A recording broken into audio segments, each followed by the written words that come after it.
Oh, hello there. I just chilling out here.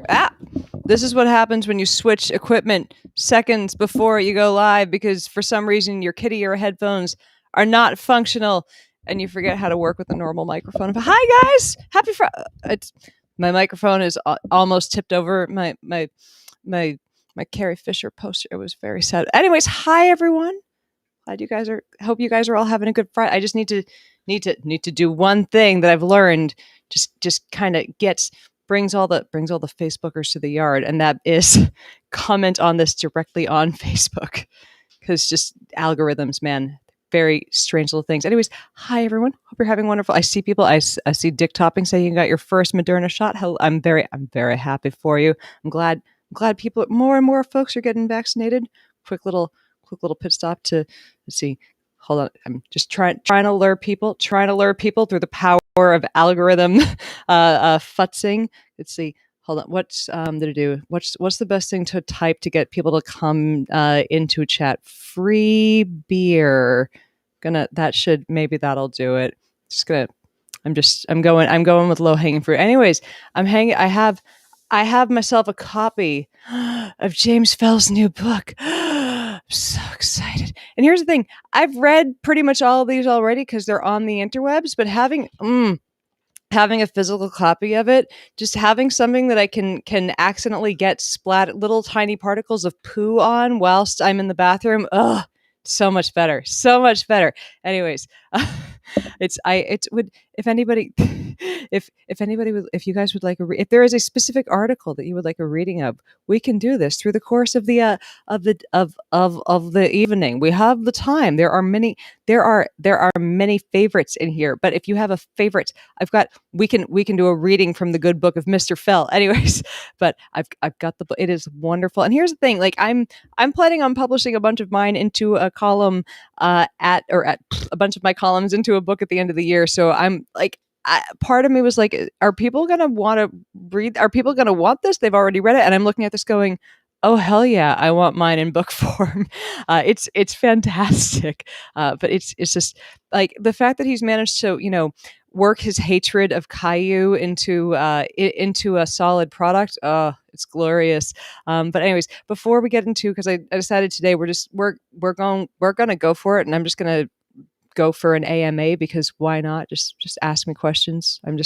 I'll answer some of my deepest darkest, but not all of them. Anyways, but I figure we should start off with the Johnson and Johnson vaccine because that's been the biggest bit of we'll get into all the other random stuff that I just mentioned for no good reason off the top of the show later. But let's start into the J&J vaccine because that's been the big thing in COVID news. That's been really vexing and really a big kerfuffle and really making everyone a little nervous, little what the hell's going on. It's someone said love the headphones. The headphones are not functioning today, and I'm really kind of annoyed with it. But I felt they're a vital part of the accoutrement for the show, and I felt a little naked without them, to be honest. Let's see, but yeah, it's been. Said love the specs. I'm going full kitty. If you see in the corner these, I have kitty ear glasses. I have kitty ear headphones. This has little kitty things on the front, and the hoodie for this little cat ears for it. Hold on a second. I'm also wearing my cat pattern leggings, so I can completely lean in to the. My cat's just, and again, my cat is standing in front of my light right now. I'm just leaning into the to the cat to the cat lady aesthetic. Kiko just noted I parted my hair differently. I was just having a good hair day and I was just letting it do its thing. I'm like, normally for this, I wear the wig. I was having an okay hair day and I'm like, I'm just going to go with it. My hair is just, it's behaving. Once in a while, it's like, hey, Ma, I'm going to be okay. And it's playing on the team today. So I'm letting it shine. Anyways, over to J&J now. For once, I'm gonna try to focus. I'm not gonna be distracted for now. But yeah, so J&J, 7 point some odd million shots at this point, and we've had six or seven incidents of blood clots at this point. Now, there are a couple things to keep in mind with this. One is that, like, when we're comparing incidents of blood clots in the population that's gotten vaccinated with J&J, and we're comparing it to incidents in the general population, we tend to compare it to incident like Gen Pop. It's incident over the course of a year. So of course the statistics are going to look really, really skewed when we go, oh wow, you have way lower of a chance of getting a blood clot if you've had the J&J vaccine. That's not quite how the statistics work. It's how do those 7 million look over the course of a year? So I still think, so it's not like the shot lowers your chances of it. It's that, these people, like, over the course of a year, 7 million, yeah, more of them are likely to get some blood clots. But the question is, does taking the J&J vaccine increase your risk of getting a blood clot? And look, I don't think so, but also I don't know. Also, it doesn't, it does not seem to be the case. I think, like, everyone, like, every press release I've seen has said this is out of, quote, an abundance of caution.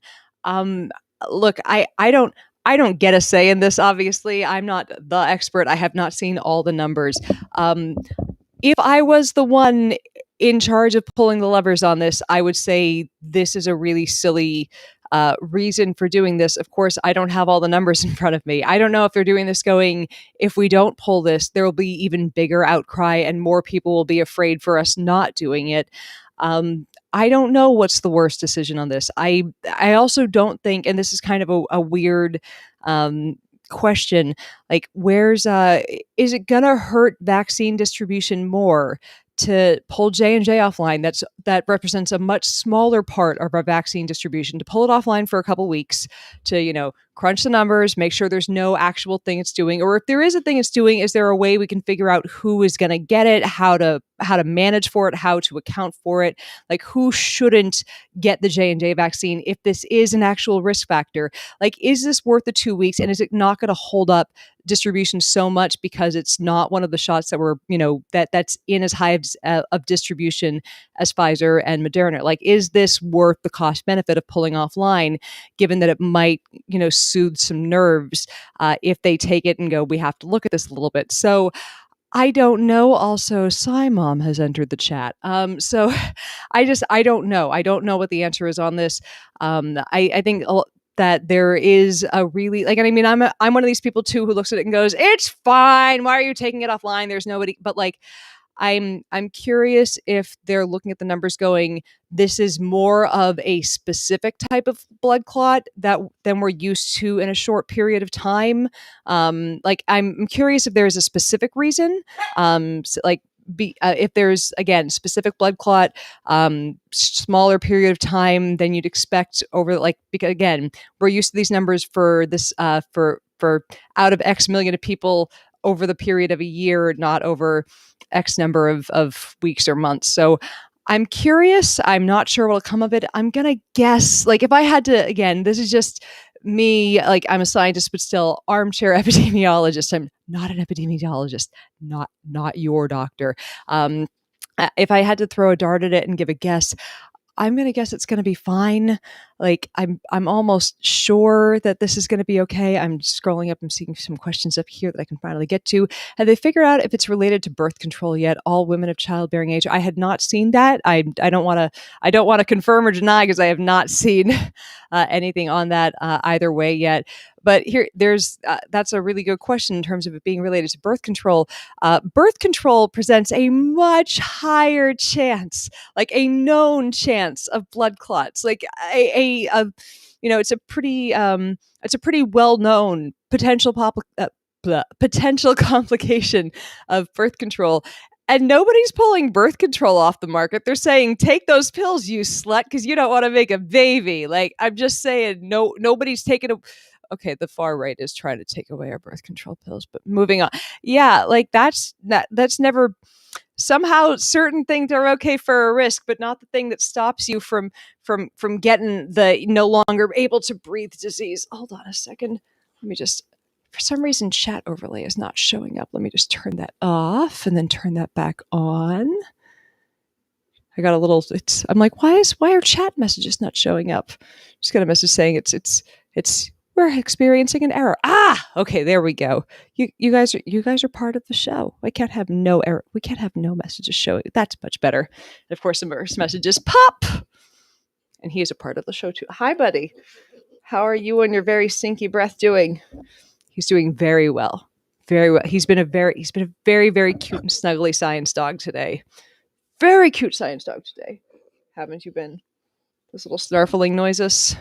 Do you want to make snarfling noises for the no? Okay. Back to my lap. Back to my lap. Let's see. Scrolling through my trying to grab questions while this keeps accidentally scrolling. The world needs more popularizers of science. I do what I can. It could have been people with no matter what, when I see MTHFR gene, I see motherfucker gene. Like, I'll try not to see motherfucker gene, but I see MTHFR. My brain says motherfucker gene. It's, I don't know if that's accurate or not, but we'll see. Like, there are a handful of different things that could be related to it, if it's related to something at all. The good news is that vaccine distribution is. Sarah Charlie, are we still drinking on Doo-Doo? No, if you guys are drinking on Doo-Doo at this point, you guys are going to be. Someone's going to be in the hospital for alcohol poisoning, and I can't have that on my conscience. So you can't do that. So I'm glad other people are seeing the motherfucker gene the same way that I am. And look, it is kind of a motherfucker of a gene. So got to go with that. The motherfucker gene. If that does not catch on, if that's not my legacy. So let's see. All right. From the Globe and Mail. All right. The United States paused the use of Johnson & Johnson vaccine this week. Health Canada officials said Wednesday they are also following those developments, but blood clot issues with that vaccine also appear to be, quote, very rare, with 6 cases reported following 6.8 million doses administered. Canada has yet to receive any shipments of that vaccine, making Canada better off than us right now. No, it's like I'm just saying, even if it is some sort of an issue with a specific kind of clot, if it's increased the risk of a it's literally 1 in a million. And if you're in a country where J&J, where the vaccine is available, and you're unsure about it, and there is, as COVID is happening in many countries right now, and COVID is taking off, it's raging right now, and you have the chance of the J&J vaccine or no vaccine, and you're regularly around humans who breathe, get the J&J vaccine and don't think twice about it. There's my advice. I see people saying, I see people saying that all 6 of the people who had clots were women. Again, it's such a low number of people who had said clots. I still am not if it was, again, 1 in a million, I need to see what they get for information. I'm very curious. Oh, geez. You can talk about how crummy Ontario is doing right now, spread amongst essential workers who have to work in groups, and our Conservative premier refuses to extend paid sick days to help, and instead locking down everyone who can stay home. Oh, Jesus. We just got through our many moons of dealing with Conservative government down here. I'm sorry. It's awful. I don't, how to phrase this. Look, Americans went through 4 years of being the laughing stock of every country on the planet, and people would kind of look at us and go, we're sorry, and or we're closing our borders to you, without much it's clearly the COVID. Without, and I get it, we did this to ourselves. We shot our damn selves in the foot on this. Not all of us, clearly not even most of us. Most of us didn't vote for the man. And it's like, I don't even know what to say to people in other countries, in other developed countries that have all the money they need to not fuck themselves. And then they fuck themselves the exact same way they did, because they didn't look at our mistake and go, yeah, we shouldn't do that. How did that happen? Hey, Munchin. I don't understand how after seeing 4 year, and I get it. The Fords were the Fords were a pre-existing condition in Ontario, but it's also like, man, how does this keep happening? How did we keep seeing awful far conservative far right wing conservative leaders and go, we should do that again. We know they fucked up everything last time, but we should try it one more time. Just all right, let's see. Here's a question I didn't expect. If I can actually get it on the screen because clicking things is difficult. What gives you reason for optimism? Oh, come on. Come on, clicking. There we go. We can do this. Oh, how is clicking on a thing so difficult? Restream. Be better at this. All right, Cybabe, what gives you reason for optimism right now? Probably a lot of drugs. It's the fact that more people are getting vaccinated. The fact that on a daily basis in America, at least 1% of the country is getting vaccinated, which is fucking incredible. It's I'm not sitting here praising President Biden too much. We're at the point where I'm comfortable saying we get to criticize him now. But the fact that we have a president in power who his own party feels, and I mean, I'm in said party, who we feel comfortable criticizing, and that's normal because it is normal to criticize even the guy you voted for because that's part of democracy. It feels like there's a little bit of health coming back to democracy in America. Except for the fact that the guy we voted in because we wanted the values that we voted for, and he's already bombing people. Because we had to get back to the old days where, we just accepted regular random bombings of brown people in other countries that we didn't. Anyways, so yeah, I mean, I'm optimistic that certain things are going to start getting better, that there are norms we can get back to, that we have leaders in office that occasionally listen, and that there's some amount of accountability, even though I don't think that everything's going to get back to normal or great right away. Like I have tempered expectations of things not sucking as badly as they have for the last 4 years. I think that's that's accurate, right? Like I'm trying to not get my hopes too high, but also it's been interesting because I started writing this daily column beginning of the year. You may have noticed I've advertised a little, but it's been interesting going from having this, constant aching, awful dread, just every single day. I don't know what's going to be said tomorrow. I don't know what bit of COVID misinformation is going to be out tomorrow that's going to come from the fucking president of the United States right onto Twitter to tens of millions of people. Like, I don't know what I'm going to have to fight with tomorrow.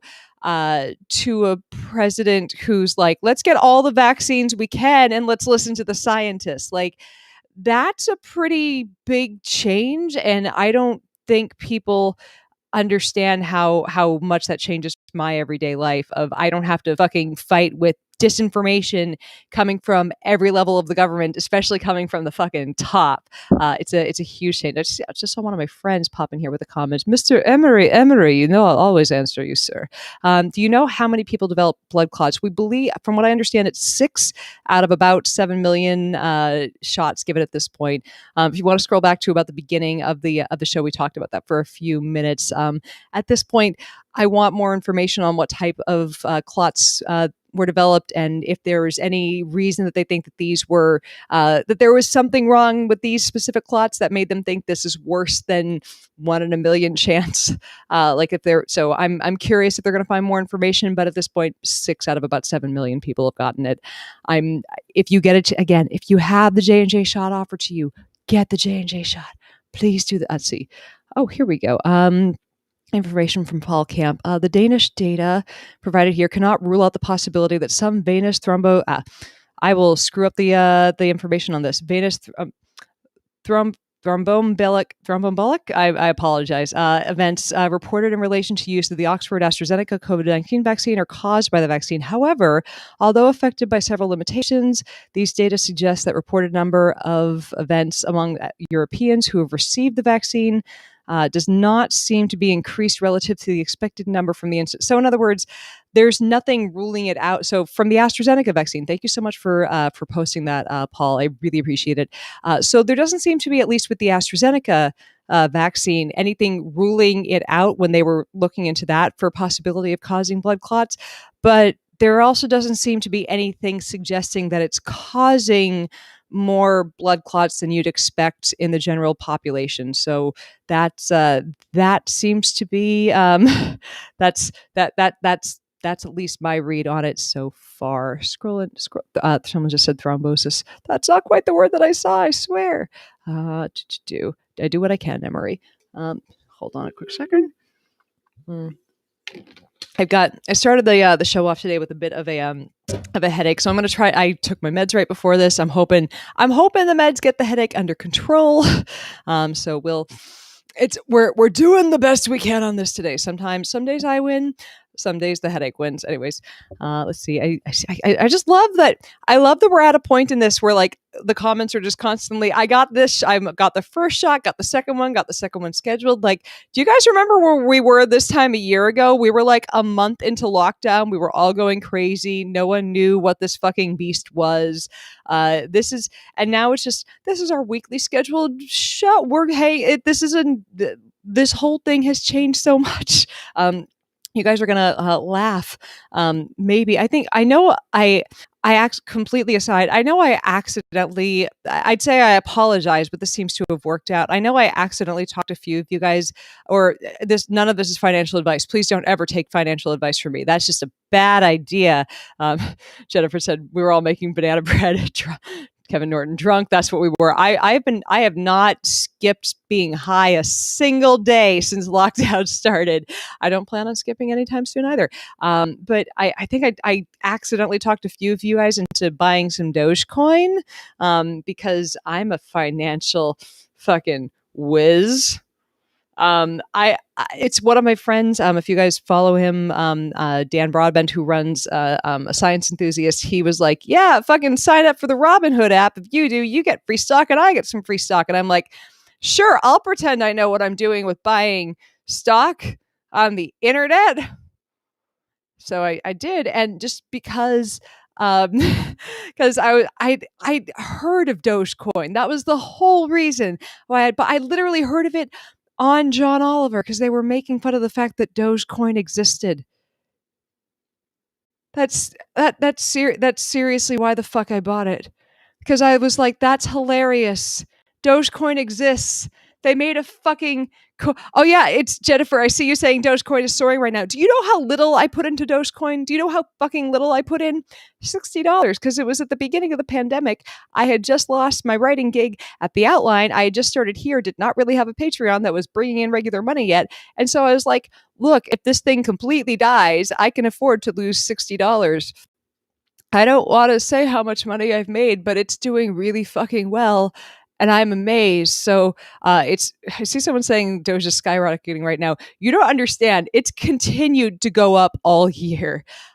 I've made a lot. Don't tell me to fucking sell. I am on this for a long ass time. It's going to keep skyrocketing because everyone who told people to sell when it was like when whatchamacallit, when Bitcoin was at like, oh, Bitcoin at one point was worth as little as Dogecoin was when I bought it, which was a fifth of a cent. A fifth of a cent. It was worth a fifth of a cent when I bought it. A fifth. 1/5 of a penny. Oh yeah. Once in a while I do okay. Yeah, it was worth a fifth of a cent when I bought it. There's a reason that I'm like, I'm not letting go of this until I can pay off all of my bills and keep some of it in there and let it keep going up, because Bitcoin was worth as little as this shit once upon a time. Even if I sell some of it, I'm going to let it stay in there for a long goddamn time until it's worth many, many, many dollars per Dogecoin. Because when it starts off at a fifth of a cent, you do not sell it all. You do not sell it all because it's going to keep on going up. So it was worth what a penny is physically. You know what? Even if it's worth what a penny is physically. Here's the thing. with as I like to call it, the fake monies, because they're all kind of fake anyway. With all the bitcoins, they're basically worth what we agree they're worth. We all put money into the pot, they become worth more. More people invest in them, they become worth more. And I get it. People yank their money out as soon as they see it going up. I don't have the kind of time to sit there and pay attention to it, to try to do the pump and dump like way that you really make money off of it when you're paying attention. I just threw money in there a year ago, and I'm just gonna keep it in there for a while until there's enough that I'm like, I'm comfortable taking some cash out to have some fun with, but I'm gonna keep it in there for a good effing long time, because I want that to mature enough to buy some shit and to keep buying some shit. But yeah, I'm kind of shocked at how quickly it's done, because I remember when I put it in. Here's the thing. My husband gave me, my husband said a very sane thing to me. He said a good insane thing to me when I bought myself, it's, the Doge dog I did not know the Doge dog is still alive. That makes me so happy. But my husband said a very good insane thing to try to ground me when I first bought some, it was like, I'm playing, why not? Like I only put a little bit of money in, and I'm like, I'm only letting myself play with a little bit of cash in this. He's like, normally with stocks, you might get 5 to 10% back a year. If if you're doing really well, you'll get above 5, but there's not you're not going to do, it's not going to blow up. And I'm like, I planned for it not blowing up. I'm going to learn a little bit about investing this year. That was my plan. Happened to be a really good year to learn about investing. So this is why, like, my only advice that I will say, this is financial advice, is don't invest anything into something as risky as the stock market that you can't afford to set on fucking fire. Okay? That's why I only threw $60 in. It was like, if this disappeared, it would not hurt me. That was, like I said, it was at a time when I was pretty fucking skint. But yeah, like that's my only thing I would call advice. Don't play with it if you can't afford to just on fire. But I've been very, very lucky with Doge taking off. But I'm not when I go to Vegas, which is not very often, I don't gamble at all. I think I've sat down at a table to play a game of blackjack once with a friend, and she was like, I'm in Vegas. I only want to play one game, just to say I've played. She didn't have cash on her, and I gave her the money for the one game, and I've never played. I have no interest. It's not so. But here's the thing: this is kind of technically, like, even though we're like, it's investing, it's gambling.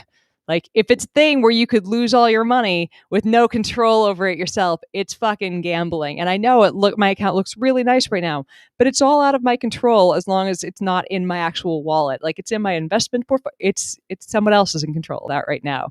Like, I don't have X number of dollars. I have X number of shares of a thing. And those shares, they can go up and down. So there's my little, if you feel like investing in a thing, it's done well for me, and it's likely going to keep going up, because that seems to be what happens with these with all of the various cryptocurrencies. They don't tend to go back down, especially when they're on a projection, when they're on this kind of projection. But don't count on them. Don't look at it and go, it went up this percent this year, it'll do it again next year.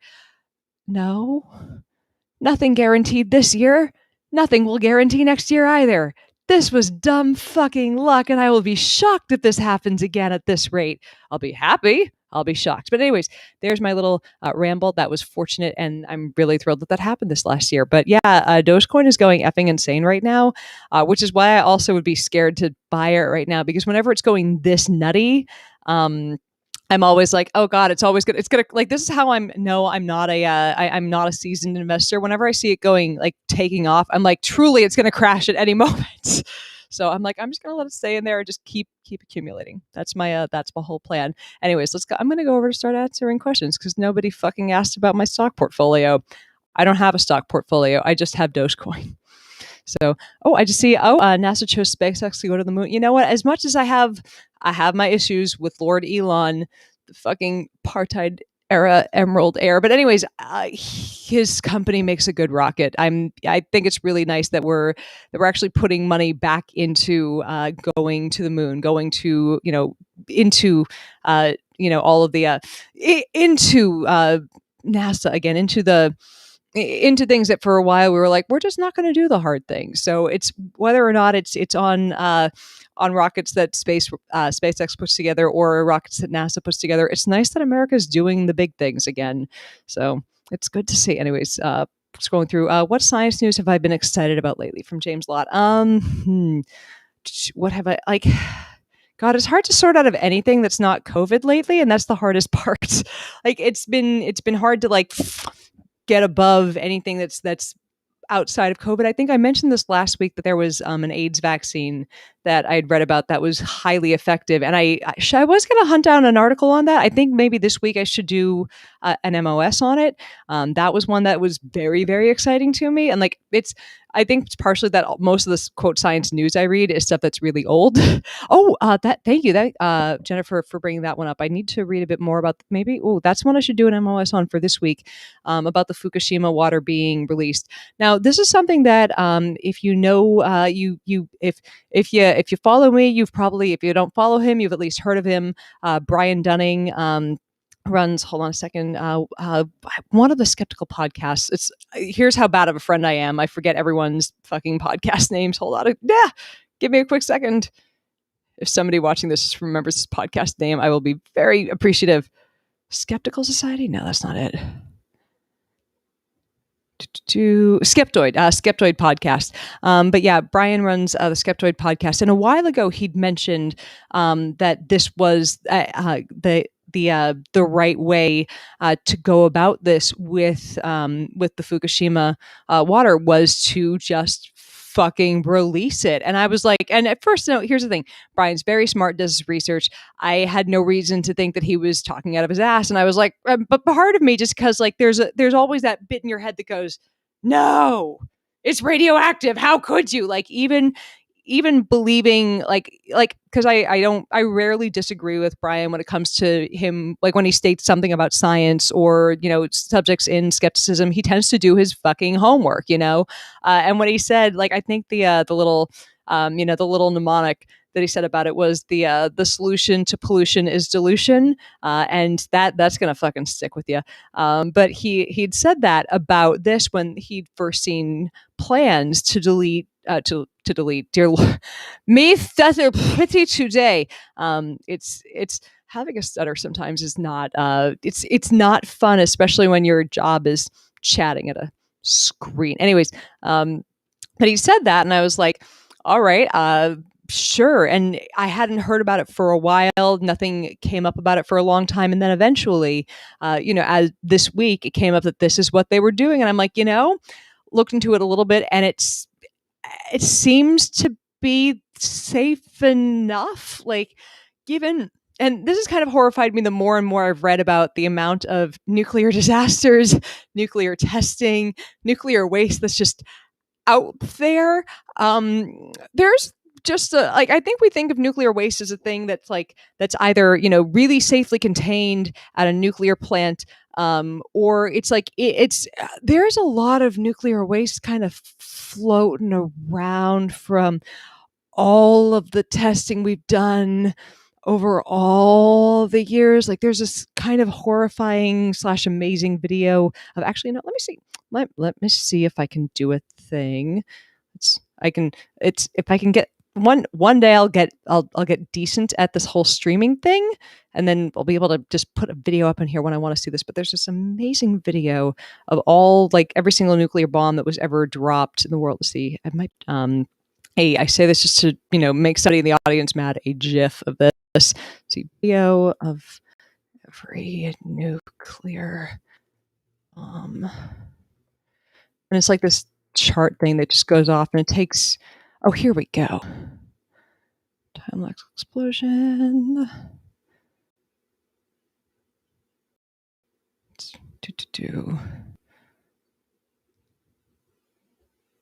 me see if there's a way for me to get this on the screen. If I can't do it today, I'll do it on Sunday.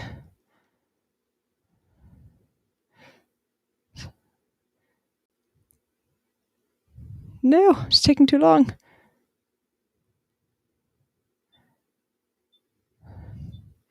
Of course, it's a 15-minute long video. Dang it. Why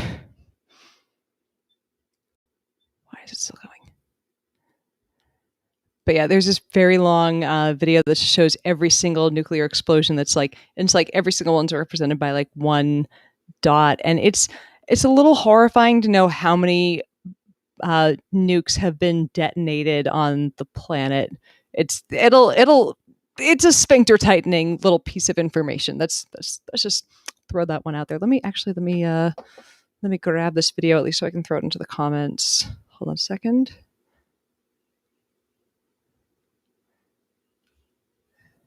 No, wait, come back, video.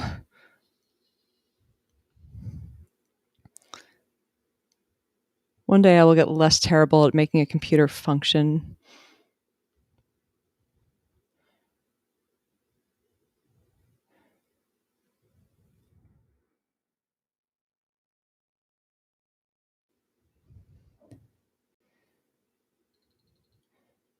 Why don't they try to shoot it into outer space? If they see, this is a question that comes up every so often that I think is it's that question that sounds like a good idea in theory, and I think people don't think through the ramifications of what would happen if things went really fucking wrong. Like, what happens if you're trying to shoot a nuclear waste, nuclear bomb, whatever. You're trying to get rid of something, you shoot it into outer space, and something goes horribly fucking wrong on the way up.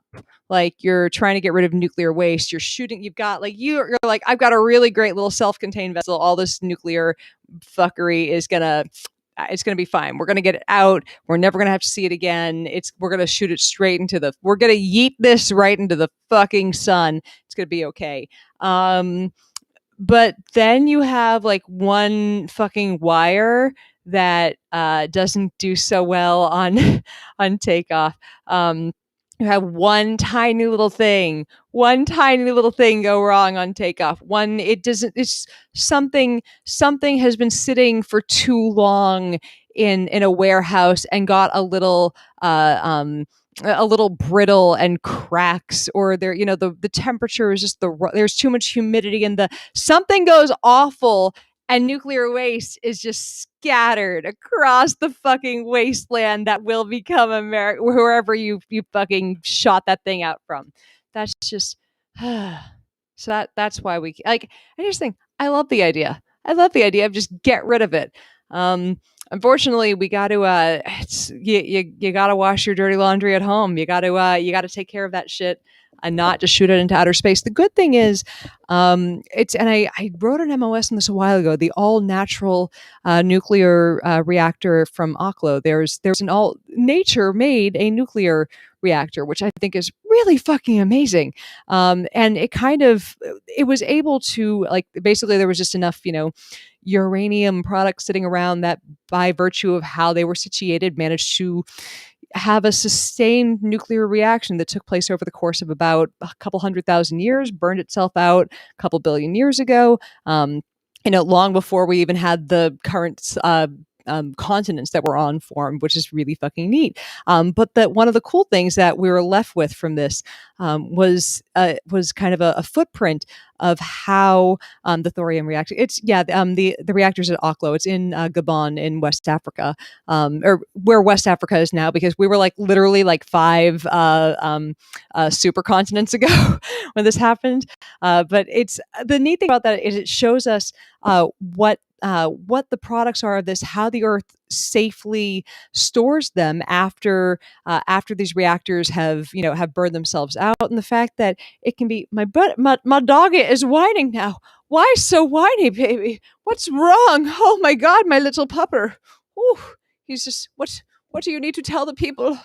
Is mommy not paying attention to you? Is there sadness happening in your face? Why are you having a sad? What is the sad you are having, boy? Do you need to tell everyone? Are you okay now? My tiny doggy. My tiny doggy.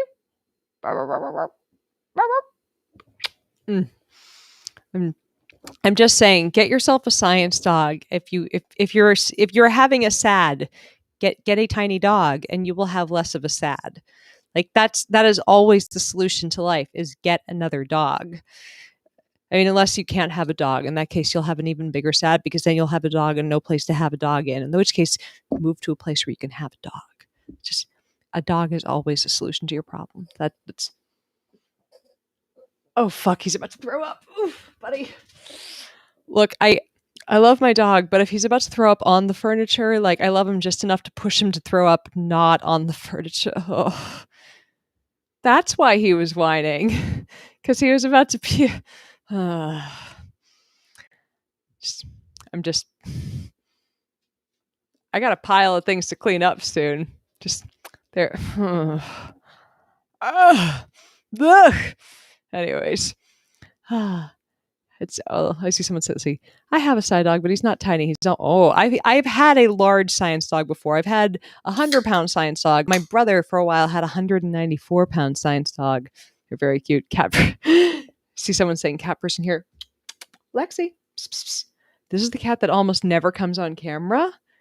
Oh, come on, mommy's baby tortie. We're just we can do this. She's finally. Oh, come on! Don't you dare! Oh, come on. Okay, there we go. What? Mama's little tortie is a little shy. I've tried to get her on camera for ages. There have been requests of what the perpetual messer upper of the lights looks like. And here she is. She is a very large cat. Oh, baby.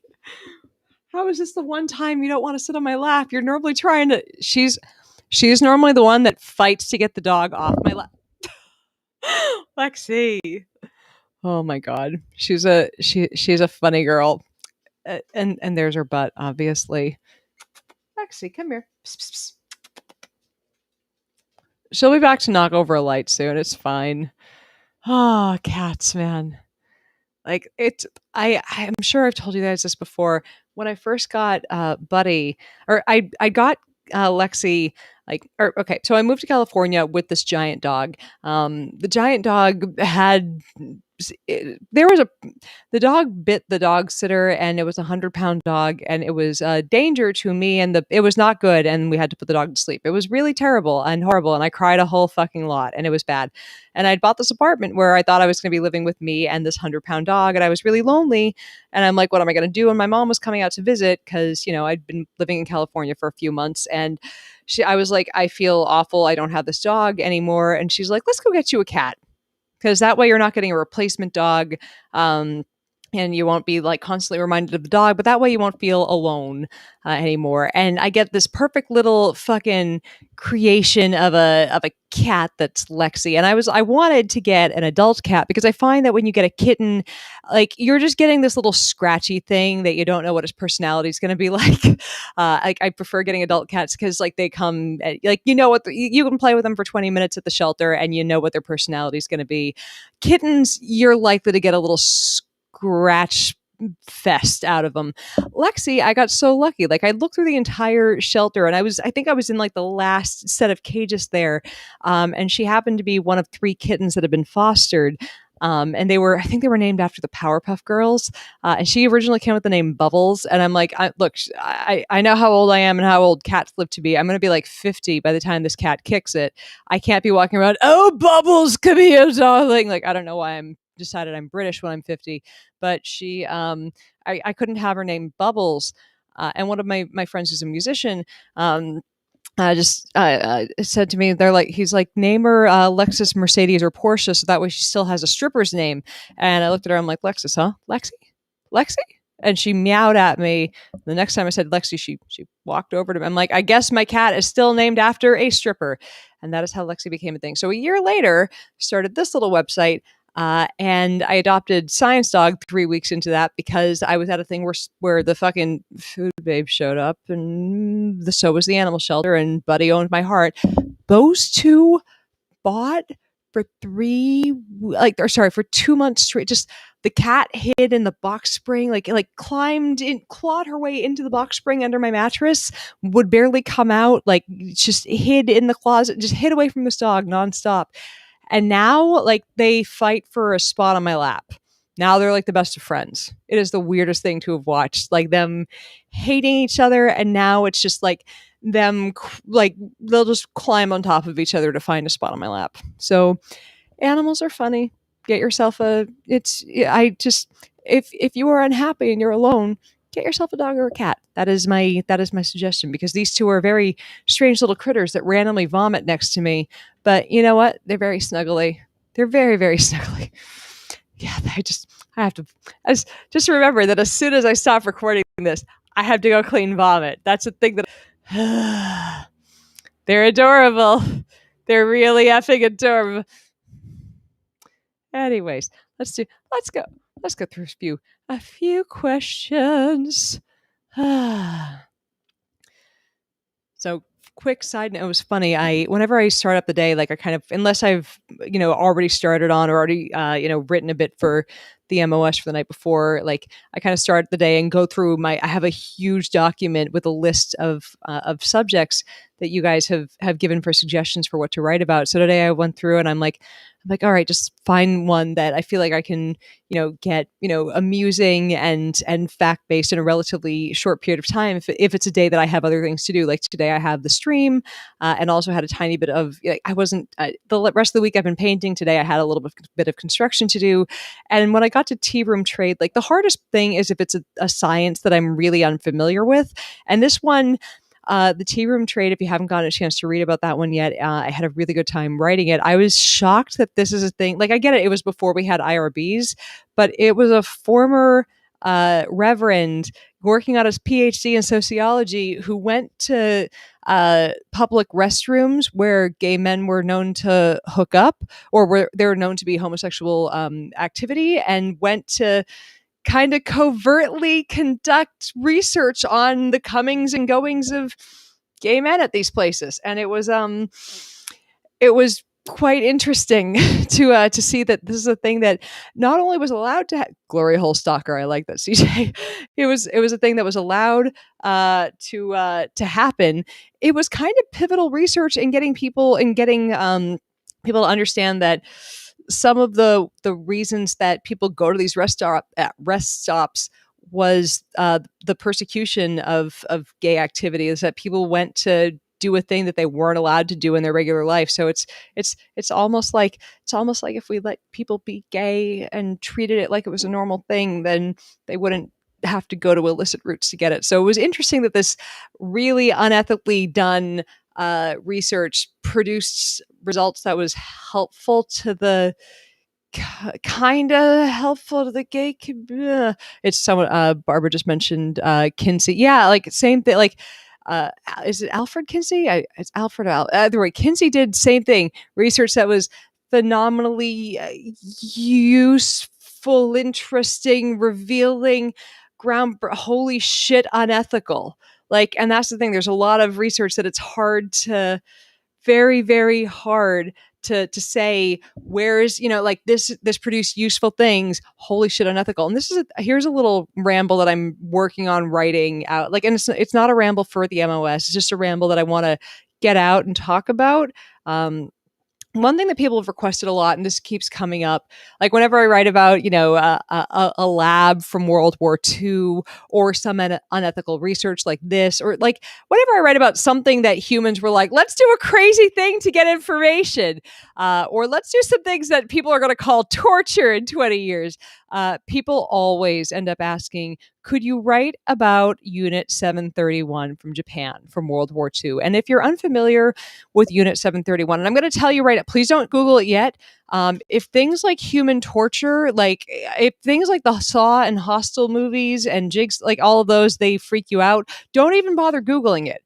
I'm not going to write about it. Like, because I think there are I try to write about, science things that went wrong.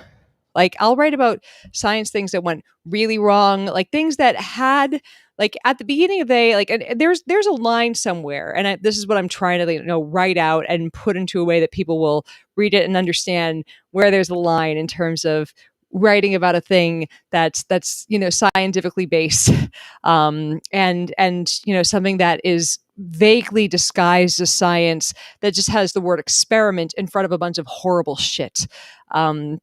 And like, we have to remember, like, there are like the things that happen at, say, Porton Down, awful things. They used and that was the research lab in England where, they made some of the things that they used to to test out bioweapons on the London subway. They made the anthrax that destroyed Grignard Island there. They did a lot of fucked up stuff. They tested nerve agents on British soldiers who volunteered, thinking that they were testing out a cure for the common cold. But the difference is, it doesn't, like, the difference is, I don't think anyone woke up there in the morning and said, let's destroy lives by being as painful and horrible to people and seeing how much torture someone can go through until until they succumb to death from the torture. And it's DLB Al just over on Twitch just said, "Oh God, Unit 731, Mengele had nothing on them," and that's the best comparison to it is Mengele. And here's the thing: nobody has, and I'm gonna guess nobody would, unless a fucking Nazi shows up to this page. Nobody has or would ever suggest, "Hey, could you do an article on what the Nazis learned from all their experiments? Could you do this is a science page doing a thing on science history. Could you tell us about the science experiments the Nazis did?" No one would ever suggest that. But the reason that I think people suggest Unit 731 is, number one, a lack of familiarity. Because I don't think we're familiar with it as much here. And like, I tried reading about it, and I tried even starting the article. I tried looking through really hard to find something I could justify as a science article, because I didn't want to I didn't want to not write about it because it's not from my culture. I wanted to find a way that I could write about it, because I also think that the fact that, science was used to hurt people, like, I didn't want to not write about the victims of what happened here. But also my next question was, is this the right thing for a science, right? Is this the right place for the type of stuff that I write about, or is this just torture porn? Like, it feels very weird to try to find where's the thing, where's the right place for this. Like, and I know, like, somewhere there's a line, right? There's a line between, this was scientific research that was legitimate, this is scientific research that had, some ethical problems that have a weird gray area that we're not sure what was right and what was wrong, but some things definitely went wrong in here, and this was fucking torture. And I don't know exactly where that line is, but I know Unit 731 is over that line. And it's not a thing that I want to write an article about to talk about the science of it, because there was no science of it. There was no ethics in it. Like, this wasn't ethics. This was torture. Like, I don't even want to describe it here. Like, if you have a strong stomach, have a look into it. I don't want to. It's awful. It's, yeah. Like, as Akiko just said, is it about science or is it about the horror? That's the line. And like, there's, like, at best, I could say they, like, at absolute best, at fucking absolute best, I could say that they successfully learned how to create and weaponize bioweapons, because they did a lot of bio warfare on China, a whole lot of. Oh my God, they did a lot of bio warfare. Yeah, there was a lot of there was an amazingly high amount of bio warfare that Japan carried off on China during World War II. It's terrifying. But the stuff that they did within at Unit 731 is just horrifying, and there's no way to wrap it up as science. There, or at least not for me. I can't look at it and go, yeah, this is something that I can talk about and say this is a thing that I can teach people from. Like, there's no real ethical lesson to be preened from it. Like, what's the ethical lesson? Don't fucking torture people and slap experiment on it to pretend that it's okay. So, like, I understand the instinct that some people have when they say, "Oh, you wrote about Porton Down. What about Unit 731?" And barbaric is the word. No, that's completely accurate. Like, the difference is, at Unit 731, I think people woke up in the morning and said, I want to learn more about nerve gas, and I don't. And it's not the goal to kill someone in order to do that. We're trying to make sure that we don't. We're trying to make sure that this is below a toxic dose. And whereas at Unit 731, it was like, yes, let's see how much they can take until they die and in painful, horrible ways. So yeah, it was pretty ugly, and it's I like I said, I see people requesting it, and it's like there's people also request Tuskegee, and it's here's the thing, Tuskegee I look at and go, here's the kind of difficult thing in do I write about Tuskegee, because at the beginning of the experiment, at least from what I can understand, there wasn't a cure for syphilis at that time, where the ethical lapse happened, and there was a huge fucking ethical lapse. Obviously, is that when they figured out that that penicillin was a cure for it, they were like, we don't have to, we can just keep studying them, and not like that's here's a question: is that an article on science, or is that an article on torture? Is it, and does it become an article on ethics? And am I a bioethicist? Am I the right person to talk about this? Is this, and I guess I look at it and go, how do I, as a person who's trying to inform people about science, approach a story that's really much more about ethics? And that's like that again. That's Tuskegee is one of those where is the line stories. It is a part of American history. That is an extremely good point. But the question again is, when am I have to be really mindful not to, to make sure that I'm telling a science story and not kind of exploiting a science story that kind of crossed over into fucking torture because I know it'll get clicks. And I feel like Tuskegee, because people know the story, it'll get clicks, and it's also a horrible thing. But the other side of it is, what kind of a disservice am I doing to people if I don't get that story out there?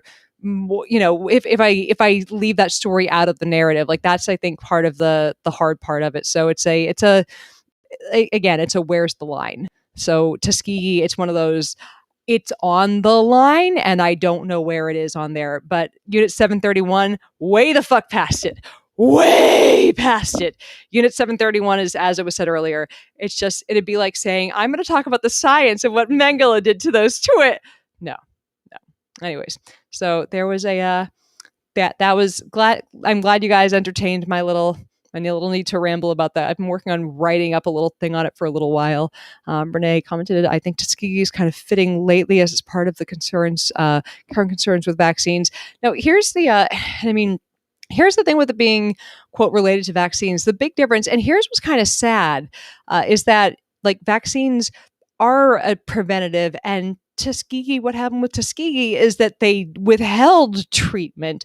But what's and here's the thing, I'm not saying that to downplay the very real concerns that Black people have about the medical system in America, because Jesus fucking Christ. But it's sad that and horrifying and understandable that things that white people did in the medical system in America that involved withholding treatment have made Black Americans so afraid of taking real, legitimate, well-researched treatment years later. And it's still hurting Black people all these years later, something that was done decades ago. Like, even when real treatment is being offered and available, it's still going to hurt people because of things that were done so long ago. So that might be a way to talk about it. See, maybe a piece of the father of modern gynecology. Oh, Jesus. Whew. Yeah, that's one. That's something to add to the list, because it's one of those, hey, we learned a lot, but at what cost? Like, those are the kinds of articles that I think are worth it more than the because there's a line between we learned a lot, but at what cost, and we did a horrible thing and nobody learned anything and nobody's better for it and we're none the wiser. But they slapped science on the label. But like, father of modern gynecology, yes, indeed. No, that's one for the list. Whew. It's this, and this is why I like working with just the headphones for this, because every time I knock into this, noises. Clearly, I just want a slightly better mic setup, a little bit more room. Anyways, we are coming. Where are we up to? We are coming up to the hour mark, which means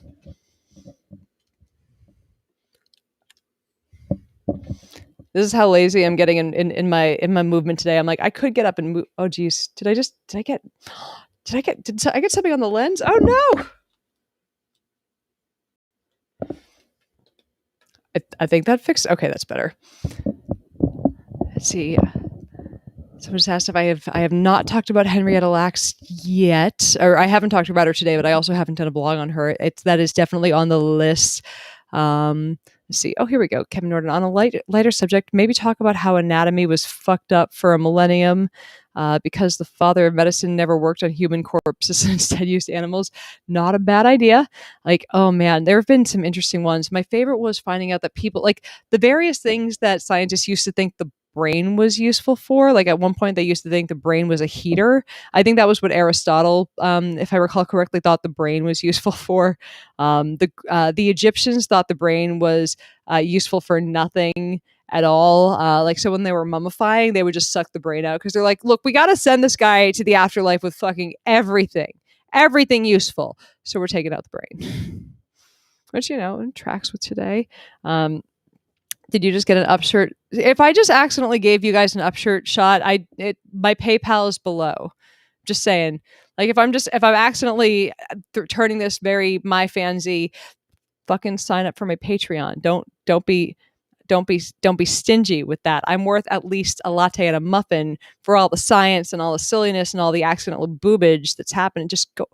I'm worth $1 a month. You guys there's gonna be an extra stream on Monday. We're gonna live edit one of my blogs. You guys get to be a part of this. Who doesn't want to be a part of all this lunacy? I see a long ramble. Let's see. So, oh my God, that's a lot. Some people have undetected genetic thrombophilia. Usually people in European origins. I'm wondering the folks who have formed clots. One or more of those factors, a person can live in a lifetime and not know it. Here's the thing: they will probably keep doing that research, and we will find out soon. I do not know. That is that's a lot of question that is far beyond what we know yet. So, on the podcast I listened to, they talked about dancing people of 15, 16. Oh yeah, I just wrote about the dancing fever. It's one of my favorite things about the dancing fever, because they had like various incidences of dancing fever that like took place across I want to say it was like northern parts of France and Germany. Like there were several incidences of it in like the late Middle Ages. And what's fascinating is it was like they had a lot of interesting theories on it. But like my favorite bit about it is that it was likely just mass hysteria. Like one person just started dancing and so did everybody else.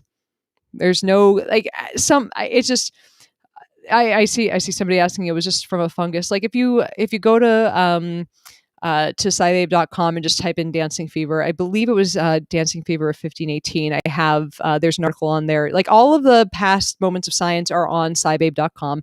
They're also posted daily to the Patreon page, and they're also sent straight to your inbox from Patreon if you want to make sure you never miss one. But one of the main things that people suggested it might have been.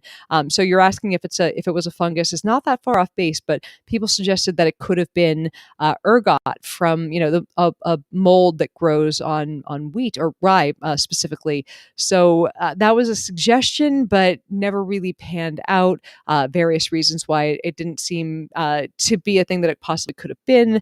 But no, it's somebody asked, dancing to death is hysteria. Yeah, look, I get it that we're looking at this going, there's no fucking way, but look, the placebo effect is strong, then as is the nocebo effect, and people can think themselves to some fucking crazy things.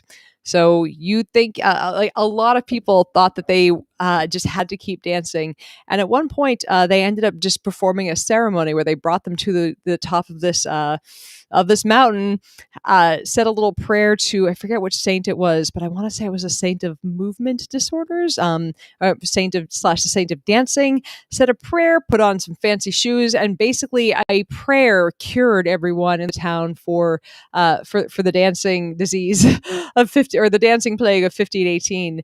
So if prayer cured it, it was likely a mental disorder. I really don't think prayer cured ergotamine poisoning. Like there's no experts on the thing have ever looked at it and said, yeah, I think I found a fungus that caused this. So there's my like final vote on that. Is it was likely mass hysteria. Let's see. I see someone mentioning Stanley Milgram's. I've already done Stanley Milgram. I did Milgram and Zimbardo together because, little known fact, they went to high school together. Milgram and Zimbardo graduated from their senior year of high school together, and then they decided that they were going to go and do a whole lot of unethical things to make themselves famous. Mm. The it's interesting. Like the best part about in reading about the Milgram experiments for me was finding out, like, and I it took me so much longer to write that one than I expected because I thought I knew what I was getting into. Milgram, it seems like a lot of the people who participated in this, who were the people shocking shocking the experiment, it seems like about like most of them knew that they weren't shocking someone to death, because like on some level I think they suspected, like, I wouldn't be allowed to kill someone for an experiment, right? And that was why they just kept, pressing the button. But there were also people who walked away from that, and this is also, part of the moral depravity of the experiment. They walked away never being debriefed and never being told, hey, this was an experiment. Like they found out years and decades, in some cases later, you were sending these shocks to no one, to an empty room. But there were, it was just so nutty. What was the other weirdo part of that? It's here was kind of one of the fun things about it. There was I think an interview on stage with Milgram and Zimbardo years later, and they were talking about the experiment. And when Milgram was saying, this is what happened at the end of it, Zimbardo asked him, did anyone ever go and ask to see what happened to the guy they were shocking? Did any of the experimenters ask to see the person they were shocking to check if they were okay? Nobody ever did. Not the ones with not the ones with objections, not the ones who were like, yep, I'm fine through the whole thing. No one ever asked to see if the person was okay. So either they were kind of okay with what they'd done, or they didn't want to see what they'd done, which I find horrifying and fascinating. Let's see. It was, yeah, there were, let's see, the videos I saw about Milgram shock, the Confederate was not a very good actor. Who was a good actor back in those days, though? Really, if we're gonna be honest. See, how did the cops not get called? Because people didn't call the cops on research stuff back in the day because nobody thought there was anything wrong with it. Yeah, we were really awful. Like, I'm just saying, whenever someone's like, make America great again, I'm like when we didn't ask for consent for research subjects? Like, we were, things have always been getting better if you look at the history of when shit was, terrible. When was a film where people couldn't leave I have no idea. Let's see. You'll have to be film of when people couldn't leave a room. I need more specifics. Speaking of unethical science, I recently heard about the Henry Goddard. I am not familiar enough with Henry Goddard. That is on the list of things that people have requested, though. Let a sand flea live inside of her. I am not familiar with the sand flea experiment. A lot of people have asked about the MK Ultra LSD experiment. Now, here's the thing: the MK Ultra experiment is one of those, where on the line is it? Because that's like, how do you say when the government just don't, like, number one, we don't know if we know everything about that, and that makes it really hard to write about. Like, whenever something is a classified government thing, and they declassify some of it, we have no idea what.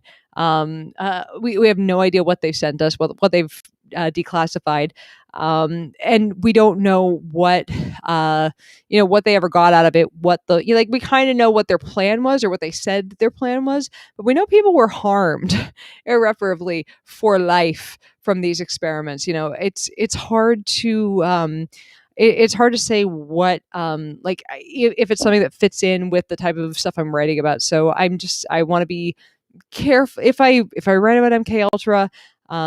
It's a thing to be careful with, and this is a really good point the conspiracy theorists fucking love MK Ultra. So like I write about that. Even if I write about it as fact-based as possible, I'm gonna get swarmed. I'm gonna get fucking just I've already written about the Radium Girls. I'm gonna get just wrecked with people who are like, and if you know about MK Ultra, let's talk about the Kennedy assassination and why at Roswell. Oh my god. Oh my god. I don't know if I can handle that kind of just internet anger um, for that. Let's see. For an actually fun one, maybe why tomatoes were briefly thought poisonous because of their acidity level and the fact that they used to use lead plates. That's too short. That's. I mean, I'm sure I could wrench a story out of it, but that's a really short one. So I also it's like I try to not grab stories that people don't I don't know. I'll see if that one can be if I can burnish that one with a little bit of history. Let's see. Henry Goddard practically coined the term moron and set the eugenics movement in motion in the early. Oh, that'll be a fun one. It's always a good time to talk about one of the early 1900s eugenicists. It's a little terrifying every single time someone you're like, this is a well-known eugenicist. 1900s had a lot of like it's every time I read about one of these, I think in 20 years, what thing that I thought was fine is gonna turn out to be fucking awful in 20 years. Like what thing are we going to be just like that we're like, yeah, this is totally cool, we're going to be totally fucking wrong about let's see. Yeah, I see people saying tomatoes are in the nightshade family, but also highly acidic, and they were it's I don't it's there are a lot of things in the nightshade family, and that's the just look up acidity levels in lead plates. Just go do it. I promise you'll learn a thing. But or argue with me about how nightshades work. I don't care. Ask me how much I care right now at 6 p.m. on a Friday. Please look up about lead plates and tomatoes. Just do it. Make me happy. Do a thing for Mrs. Auntie Cy, babe. Learn a thing independent. Do homework for me. You can do it. I have faith. You can do it. Do the thing. Anyways, let's see. What are your thoughts on voluntary eugenics and transhumanism? If it's voluntary, is it eugenics? Like I think that I'm just saying I like I think when people refer to eugenics, they're referring much more specifically to to people trying specifically to stop certain people from breeding due to quote desirable or undesirable traits, and I don't think people see that as a voluntary thing. So it's a very strange thing to try to to paint it as here's here's the thing we could possibly frame this as a way that people approach eugenics, to approach transhumanism. It's like can't how to it's indeed a science cat spotted. This one's Oliver. But yeah, I don't think that there's ever a time, at least now, when in 2021, when we fucking know better.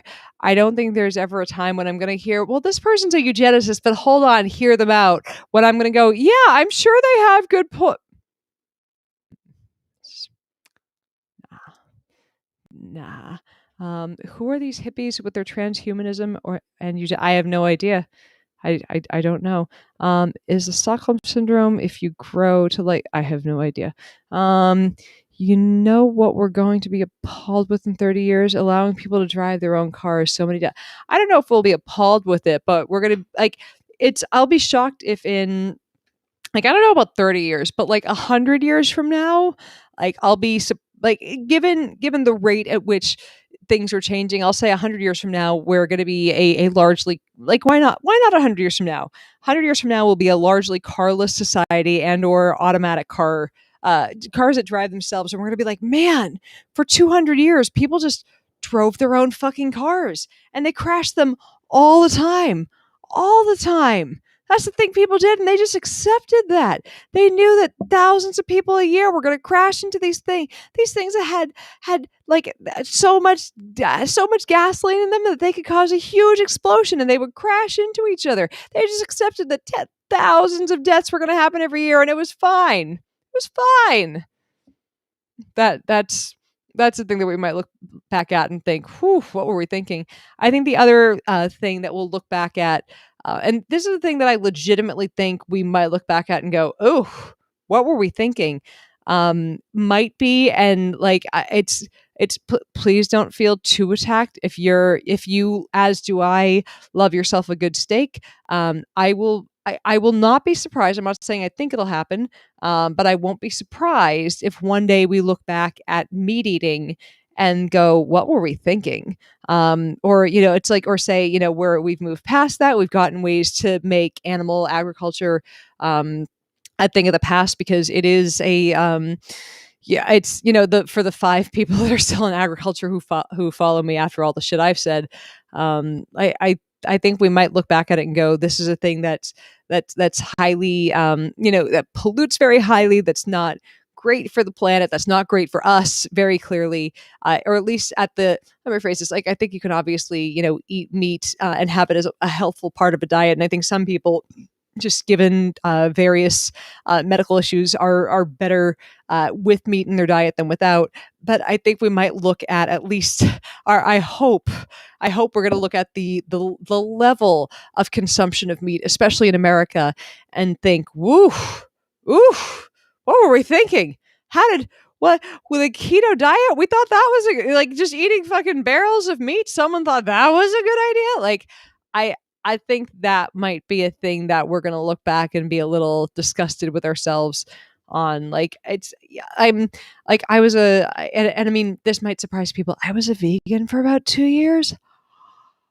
The main reason I stopped being, because I was like, I never felt deprived when I was eating a mainly vegan diet. I felt great. Like, I'm a pretty gosh darn good cook. I could make anything. I made vegan Cadbury eggs one year. I really fucking enjoyed that. I like cooking a variety of weird stuff.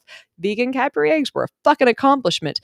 But I'm just saying, I never felt like I missed anything. I even, for whatever reason, I was at the point where I didn't even miss like ice cream or cheese, which clearly means I had a broken soul. I'm kidding. But I felt great. I never felt like I was replacing things. I just felt like I was rebalancing my diet a bit.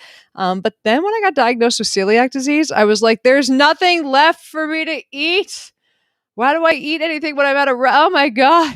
Like, I moved to LA like within a year of being diagnosed. So like, living in LA, I could probably, survive as a gluten-free vegan, but Jesus fucking Christ.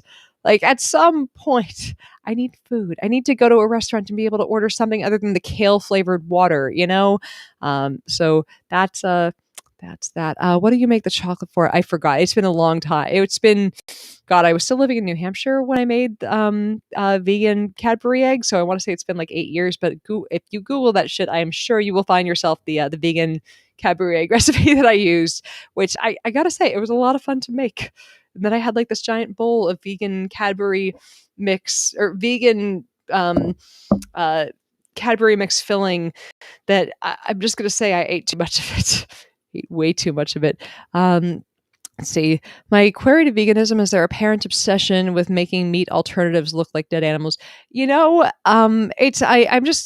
I'll say it. I'm trying to think of how to phrase this that won't offend some people, but like, just go with me on this being a metaphor, please. Like, like I'm a bisexual woman, and this means I've had sex with some ladies. And look, we have, when we do that, sometimes we have sex with a thing called a strap-on. You may have heard of these things. And when we employ a strap-on, it often is made to look like a real penis. Now, this is not because we want a man in the picture. It's because we want a penile-shaped object in the picture, okay?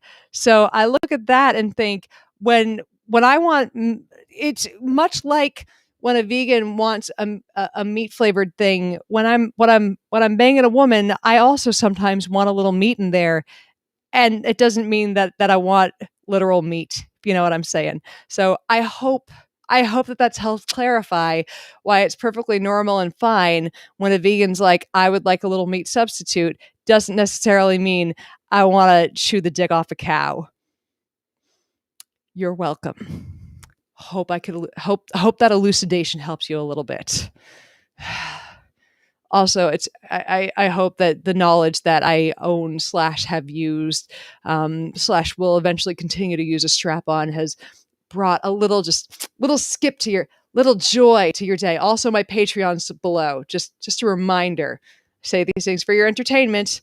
Also, for are vegans allowed to swallow? Only if the person they're swallowing has consented. Otherwise, I don't know. That's an ethical lapse. I'm just saying. But there's that's just wanted to. I'm hoping you. Also, my mom's listening to this right now. I just wanted to let you guys all know that I say these things for your entertainment and for your slight horror. So, anyways, we're getting to about that point in the day. I'm gonna try to grab one more question. See, I am 500% here for using bisexuality as a metaphor for vegan foods emulating meat. Look, what can I say? I like sticking things in my mouth, and it's a good time. So, that's what can I do what I can for the cause.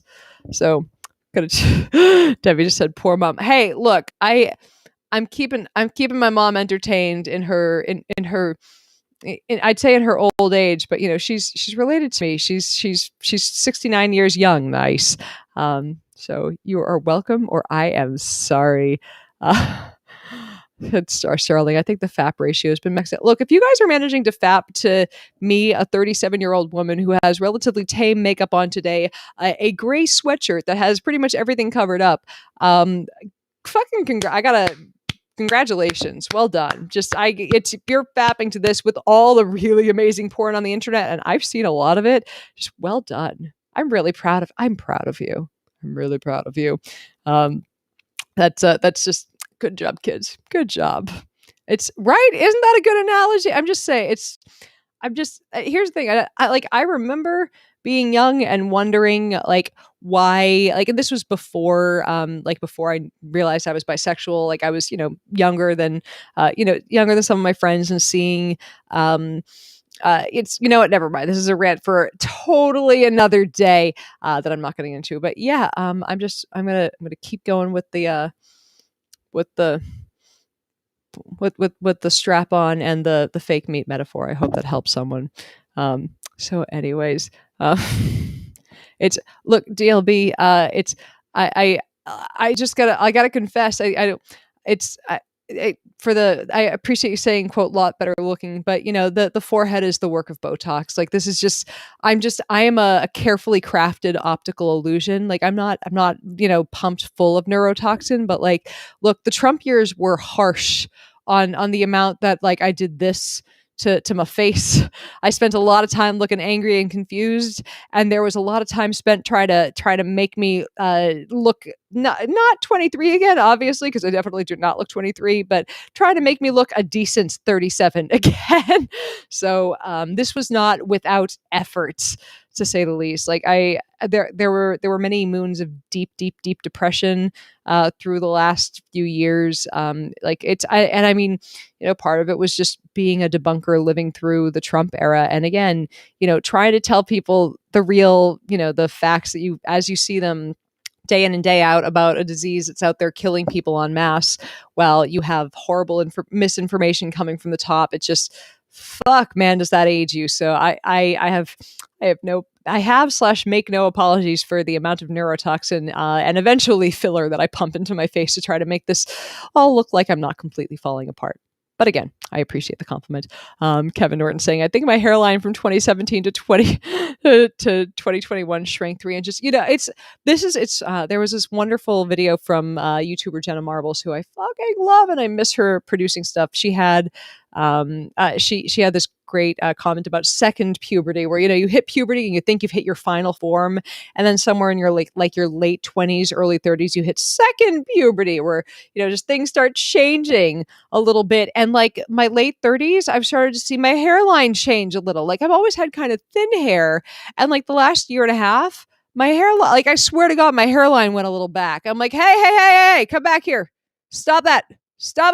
Stay. So it's that's a thing that the last 4-ish years did to me. It's right. Didn't you guys see that? But if you look, if you've been if you haven't kept up with our with our online mama and papa from back in the day, one of our early, like, if you don't have at least some love for Jenna Marbles, because like if it wasn't for some of our forefathers on the internet, like obviously I wouldn't be out here doing my silliness. Like Jenna Marbles just got engaged yesterday, so we love you, Jenna. Congratulations. It's so sweet to see someone who hasn't been she hasn't been online as much, because she said a while ago she was, afraid of her videos hurting people, because it's been, it's rough sometimes being a person who's just throwing your thoughts onto the internet and you don't know what minefield you're going to step on, because sometimes that's what it feels like throwing your thoughts onto the internet, because it really is easy to accidentally hurt someone's feelings. And I mean that in a genuine way, not in a oh fuck, everyone's easily offended. I mean, yeah, like you don't know everyone's perspective, and you can easily, you can accidentally hurt someone. And Jenna seemed, very sincere when she said, I'm going to stop making videos for a while because I don't want to, hurt people. So it was kind of hard seeing, like, as I called her, like YouTube mom, stopping creating for a while. So either way, got just announced like yesterday or the day before she got engaged, and I was like, oh my God, it's our YouTube mom is getting married. It's so cute. Anyways, so that's she's so cute, so adorable. And I just hope one day that we get some more wit and wisdom on the YouTubes from her, because I miss her random ass videos of gluing 100 nails on, or telling women not to pick on other women on Halloween. Stuff like that was just mainstay of my YouTube experience. Anyways, seems like it's about that time to wrap things up. I see a Kiko comment. Look, I can always count them on my dear Kiko for a comment on skincare to lighten up my day. Collagen, biotin, elastin, peptides, and keratin. We produce less of them as we age, and it's the same reason for your wrinkles as your hair thinning. Yep, I'm getting old, and things aren't happening like they used to. Just a thing. Oh man. I've just finished watching Lindsay Ellis's video, but it's interesting because Lindsay Ellis did such a, if you haven't watched it yet, if you don't watch Lindsay Ellis, fucking start watching Lindsay Ellis. But she just did a really, I would say, a good and thorough job. I'm always up for a book recommendation, DLB. I have a few Audible credits that have built up.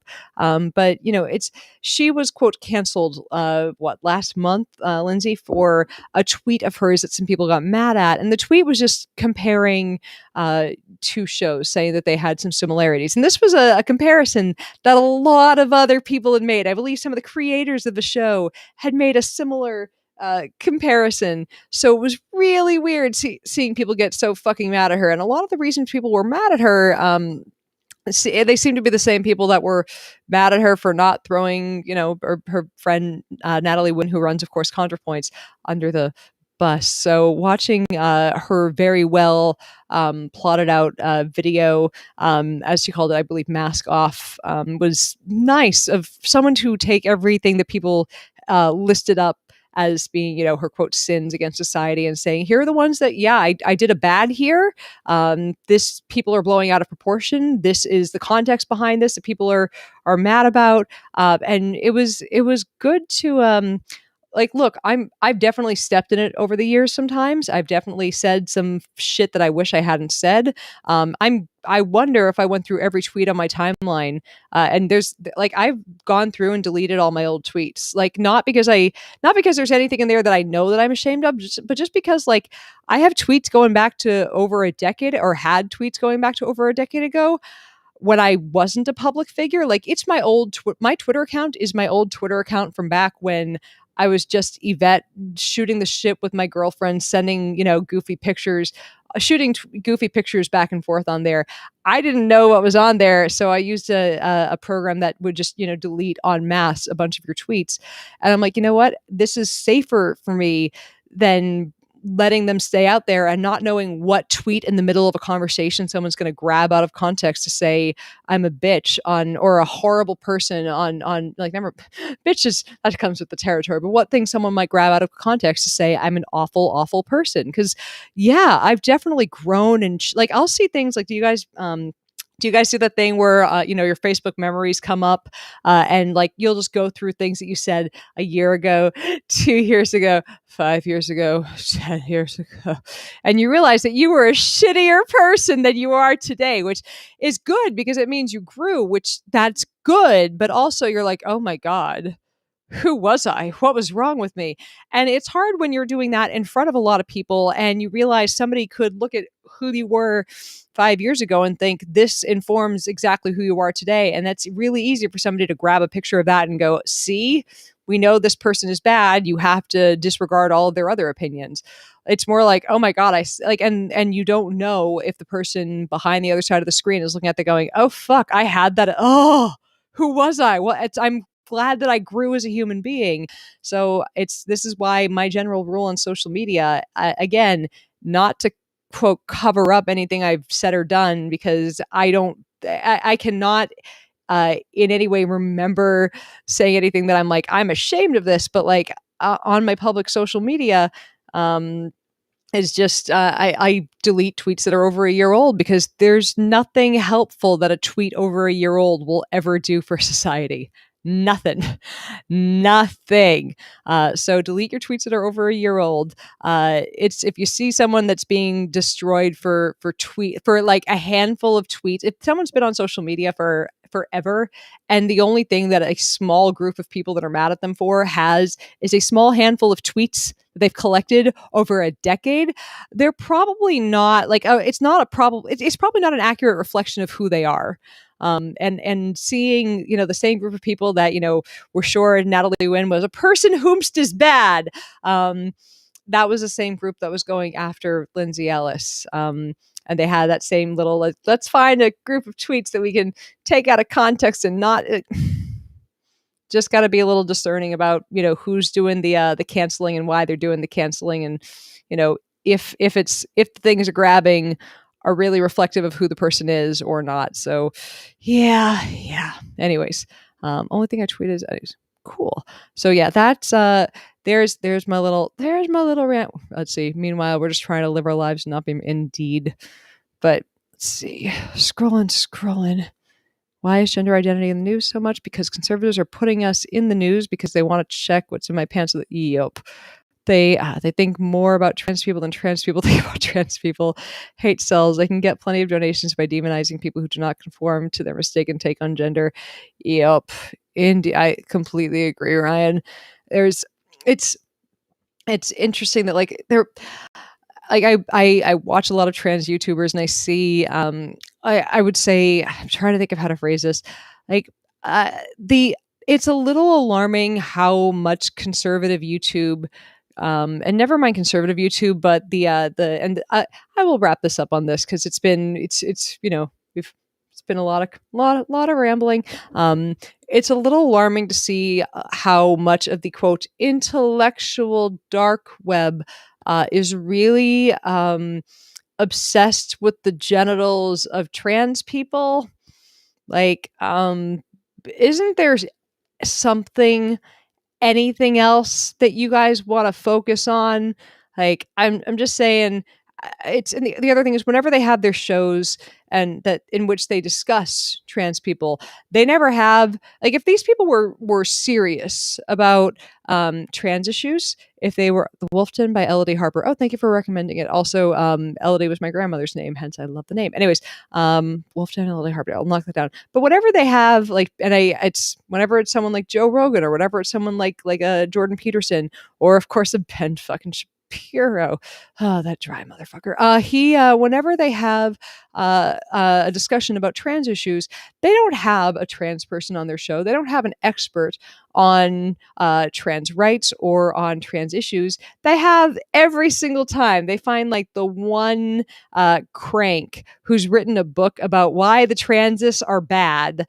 And that's the whole, see, we have like, if they would, if they had that person on the show it's completely valid to have a person with a shitty opinion on your show, but don't say that you're telling the whole story when you're only telling the story of the person with the shitty opinion, and you're not calling in the person who does the scholarship on it, who does the hard work, who does the research, who does have the opinions on it, who you disagree with.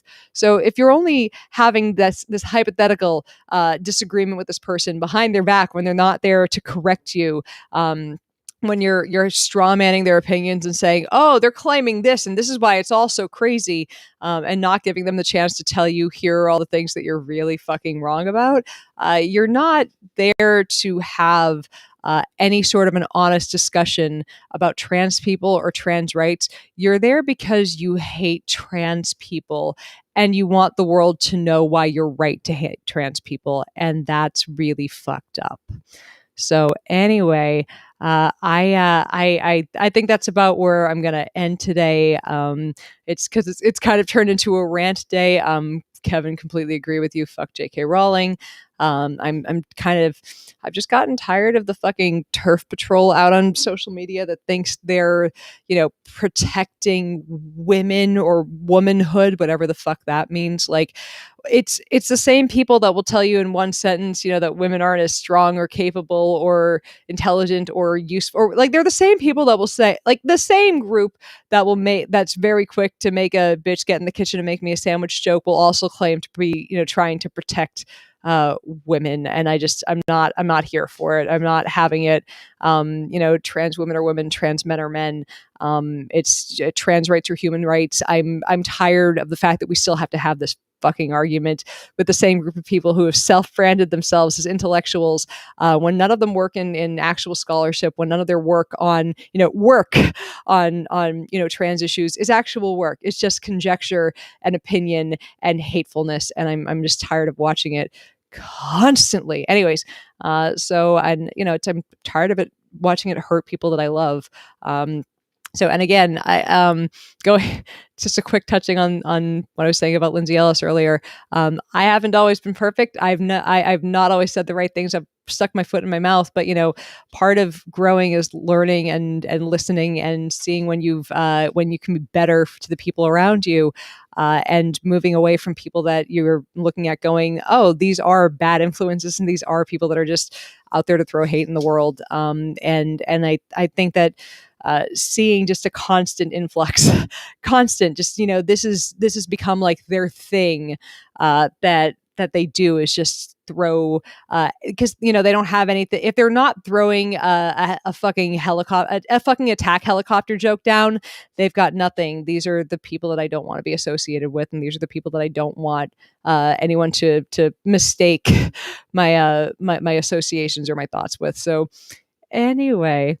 It's been a delightful Friday. We're gonna be we're going to be hanging out again on Sunday, and I know I teased that we were going to be reading from the good book. It's hold on a second. We should. We're getting late in the day, but hold on a quick little. We will grab one and do them quickly today. Let's see. Let me find a good one.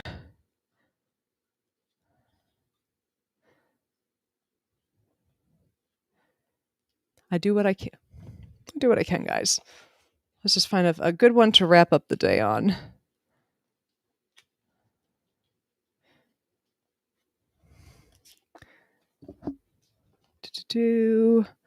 I see someone asking for April 16th because it's April 16th, so why not do that one?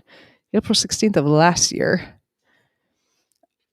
Oh, here we go. It's Rosalind Franklin. Here we go. So, reading from the good book of James Feld, which is coming out. It's coming out this week.